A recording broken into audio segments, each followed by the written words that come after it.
আমি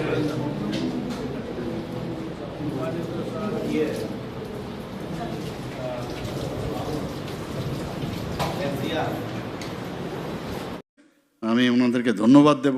পিএম স্বনিধি থেকে আরম্ভ করে সেখানে বিভিন্ন যারা স্টেট ভেন্ডার্স তাদেরকেও ওনারা হেল্প করছেন, প্রচুর ডিজিটাল প্ল্যাটফর্মের সাথে ওদের যুক্ত করছেন।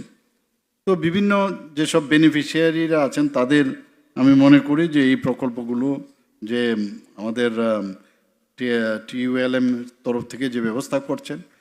তবে আমি শেষ পর্যন্ত এই কথাটাই বলবো যে ভারত মাতা ক্যান্টিন কাম নাইট সেন্টার এটা কিন্তু আমাদের একটা ড্রিম প্রজেক্ট ছিল, এবং সেটা যেহেতু আজকে এখানে শুরু হয়েছে, এখানে আর এই এলাকার যারা আছেন, যারা জনপ্রতিনিধিরা রয়েছেন, তাদের কাছে আমার একটা আবেদন থাকবে, আপনারা মাঝে মাঝে আসবেন। শুধু সরকারি কর্মচারীরাই শুধু না, ওনারও দেখা উচিত যে এটা প্রপারলি চলছে কিনা।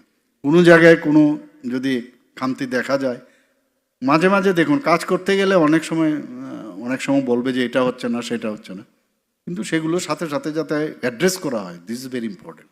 সুরক্ষার একটা বিরাট প্রশ্ন, তো সেই সুরক্ষার দিকে আমাদের নজর রাখতে হবে। আমি অলরেডি কিছুদিন আগে আমাদের বৈঠক হয়েছিল, একটা ঘটনা এখানে ঘটেছিল, তো সেই ঘটনার পরিপ্রেক্ষিতে আমি মিটিং করেছিলাম, বললাম সমস্ত AGMCর সমস্ত জায়গায় বিভিন্ন জায়গায় ক্যামেরা যেন ফিট করা হয়, এবং আমাদের যে কমান্ড সেন্টার আছে সেইভাবে এখানেও একটা কমান্ড সেন্টার থাকবে।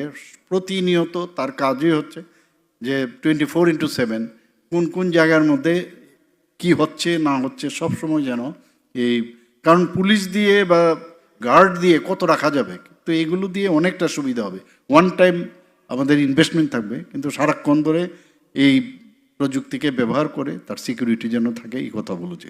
আজকে এখানে যারা উপস্থিত রয়েছেন সবাইকে আমি আবার ধন্যবাদ জ্ঞাপন করে আমার কথা বলা শেষ করছি। নমস্কার, জয় হিন্দ, ভারত মাতা কি জয়।